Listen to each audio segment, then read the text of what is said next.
Bilang pasimula ng unang bungad ng taon, saan tayo dapat magsimula? Dapat nasa Panginoong Jesucristo ang simula. Kay Kristo ang simula. Kung pag-uusapan yung simula ng pag-aaral. Buksan natin ang Ebanghelyo ng Panginoon sa John chapter 1, verse 29 hanggang 34. Yan yung gospel for the day. Gospel ng Saturday. Yan the Baptist testimony that Jesus Christ is the Lamb of God who takes away sin. At totoo yan yung Juan Bautista na si Jesucristo ang kordero ng Diyos na nag-aalis ng kasalanan. Basahin ni Brother Ruben. Saka ni Brother Boiting. Babasahin ni Brother Ruben saka ni Brother Boiting. Ang Ebanghelyo ni San Juan, Kabanata 1, talata 29 hanggang 34. Okay, tayo pag ating pakinggan ito. Brother Ben. Okay, pa. Kinabukasan, nakita ni Juan si Jesus ay lumapit sa kanya. Kaya sinabi niya, "Tingnan niyo siya, ang kordero ng Diyos, nag-aalis ng kasalanan ng sanlibutan." Siya ang tinutukoy ko nang sabihin kong dumarating na kasunod ko ang isang higit sa akin sapagkat siya na bago pa ako ipanganak. Ang mabuting balita ng ating kaligtasan. Okay, makakaupo na tayo sa presensya ng Panginoon. Ito yung Ebanghelyo talaga sa araw na ito.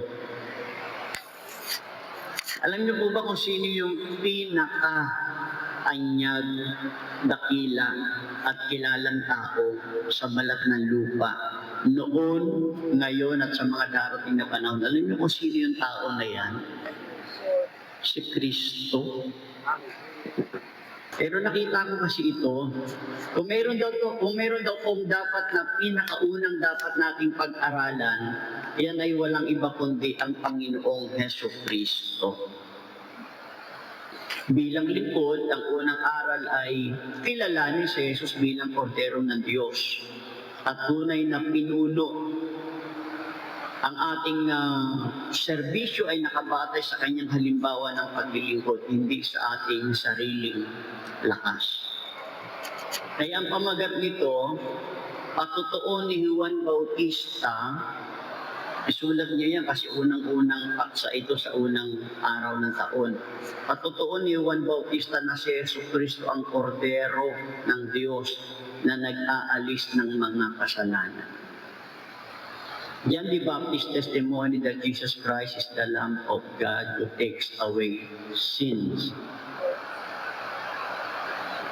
Ayon sa Ebanghelyo, ang pagpapatotoo ni Juan Bautista kay Jesus bilang ang kordero ng Diyos na nag-aalis ng kasalanan sa sanlibutan bilang anak ng Diyos. Kasi ito ngayon, ang kordero na nag-aalis ng mga kasalanan na hindi na hayop kundi mismong si Kristo. Kaya dapat meron talaga tayong panimulang katuruan o kaalaman tungkol sa kung sino nga ba si Kristo. Kasi ito kasi yung basihan ng paglilingkod natin eh. Yung pagiging Kristiyano natin, nakabase yan kay Kristo. Yung pamumuhay natin, nakabase yan sa kung ano yung kalooban ni Kristo. Lahat ay nakaugat at nagsisimula, lahat kay Kristo. Narito yung ating pag-aaralan, ating pitong pakinggan. Una, recognizing Jesus as the Lamb of God. Pagkilala kay Jesus bilang kordero ng Diyos. Alam ninyo, ang layunin ng pagsusunod para magkaroon ng usok. Yung usok, nagmumula doon sa sinunog. At yung usok, yun ang tinatanggap ng Diyos. Alam niyo po ba hanggang ngayon, nangyayari pa rin yung handog na may usok. Kaya pansinin ninyo yung altar. Pag nagkakaroon tayo ng Holy Mass, kung uunawain ninyo, yung usok pala noon at ang usok ngayon, patuloy na nangyayari. Hindi na nga lang sinunog yung ngayon na tulad noon na hayop dahil meron ng Kristong inialay. Now, tingnan nyo number 1, recognizing Jesus as the Lamb of God. Dapat makilala natin na si Kristo ang kordero. Tinawag ni Juan si Jesus na kordero ng Diyos na naglalarawan sa kanyang papel bilang handog na sakripisyo para sa pagpapatawad ng kasalanan na iniuugnay sa mga sinaunang sakripisyo ng batas tulad ng kordero ng Paskwa. Kapistahan. Kaya hindi talaga hindi matinag-tinag yung mga Katoliko yung kapistahan nila kasi yung kapistahan nila may pinag-ugatan. Nung una pang panahon sa Old Testament may kapistahan na. At ang ginagawa nila noon, meron silang kinikilalang mga handog bilang pag-alis sa kanilang mga kasalanan.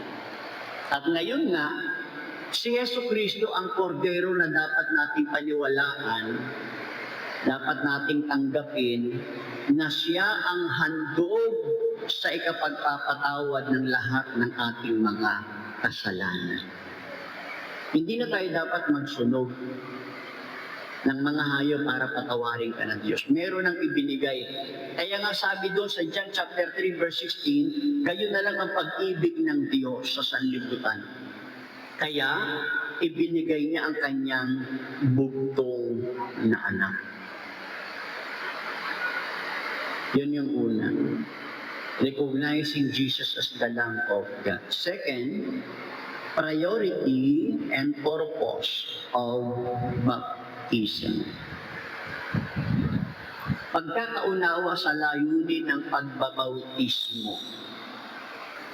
Dapat natin maintindihan na tayo mga Katoliko, isinasagawa ang bautismo, hindi yung katulad ni Jesucristo na dumating siyang malaki na at binautismuhan siya ni Juan Bautista. Ang bautismo na ginawa ni Kristo sa paglubog ng tubig, di ba yung malalaking tao nung inilulubog sila sa tubig? At ngayon ginagawa naman ito ng ibang mga sekta. Pero isa lang naman ang simbolo noon, kahit anong ritual ang gawin nila na nilulubog sila sa dagat, sa ilog o saan man, isa lang naman ang simbolo ng bautismo, tubig. Tubig. Sinabi ni Juan na siya ay mas nakatatanda. Sino? Si Jesucristo. Mas mahalaga kaysa sa kanya dahil siya ay umiral na bago pa man siya isilang, si Juan Bautista, na andyan na si Kristo. At ang layunin ng kanyang pagbabautismo sa tubig ay para ipakilala si Jesus sa bayang Israel. Sa verse 31 naroon.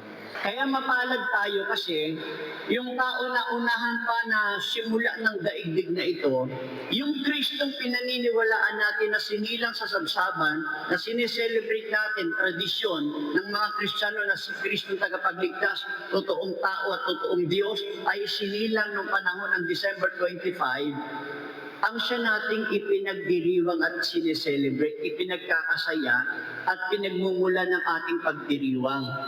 Anong pagkaunawa at layunin natin sa bautismo?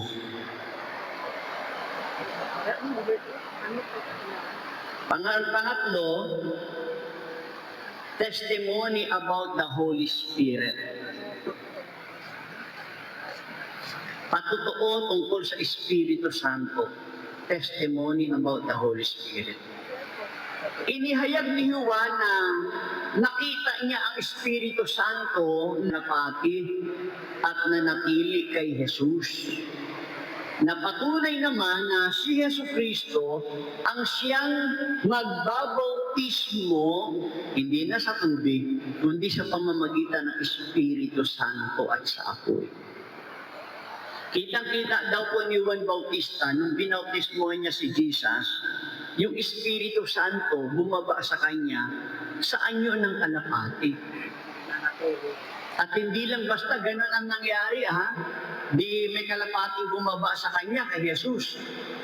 Nung pagkakababa na yon, mayroon naman tinig na nagsalita naman sa hindi mo maintindihan kung saan nanggaling. Yung tinig na yun nagsalita, ito ang aking anak na lubos kong pinalulutan, pakinggan ninyo siya.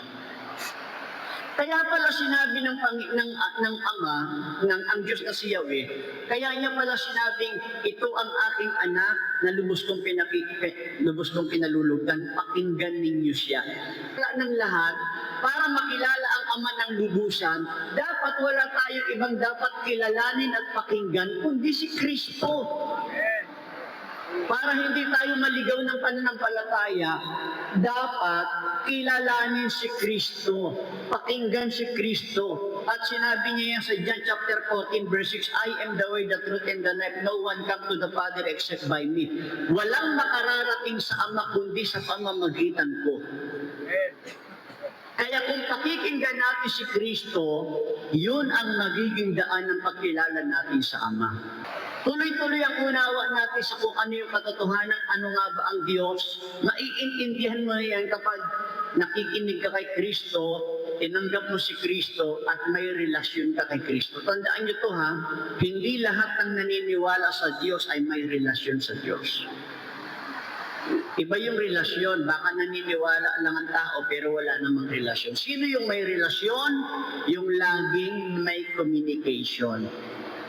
Ang relasyon ay pinagtitibay ng isang ugnayan. Ang ugnayan ay katulad ng pakikinig ng kanyang salita, pakikipag-usap sa kanya in prayer, sa kung anong tradisyon na iniwan niya, tinatanggap natin at kinikilala natin. Kapag ginawa mo yun, yun ang magiging daan para makarating tayo sa buhay na walang hanggan. At alam niyo, yung relasyon natin sa Diyos ang magpapabanal sa atin. Pag lagi mong kausap ang Diyos, umaga, tanghali, gabi, o matulog ka, o hating gabi, o madaling araw, pag inuugali mo siyang kausapin, napapalapit siya sa iyo. Kapag lagi ka nagdarasal, wala kang kaalam-alam, yung kaligtasan na pwedeng umiral, tulad ng disgrasya sa daan, sa baril, sa saksakan, sa sunog, sa bagyo, hindi mo alam, mayroon na ginagawang protection ng Diyos sa iyo. Paano niya ginagawa yun? Dahil sa pakikipag-ugnayan mo sa Kanya. Ano yung pakikipag-ugnayan mo sa Kanya? Yung ginagawa mong totoo ang sarili mo. Sinisika mo maging totoo ka. Sinisika mong hindi ba na hindi yumaman kung dahil sa kakapahamak mo. Hindi na maaaring okay lang na hindi ko maging asawa yung gusto ko maging asawa. Naligtas lang ako. Kahit ano ang ganda niya, kahit ano ang sarap niya, kung hindi siya sa akin, mas pipiliin kong manatiling nagtitiis. Maligtas lang ako. Hindi niyo kayang gawin yan. Ang gagawa ng kabanalan sa buhay natin ay ang patuloy ng relasyon, pakikipag-ugnayan. Para hindi ka mawala doon, habang naglilingkod ka, nakikinig ka sa Kanya at lumalakad ka sa Kanyang katuwiran. Purihin ang Diyos.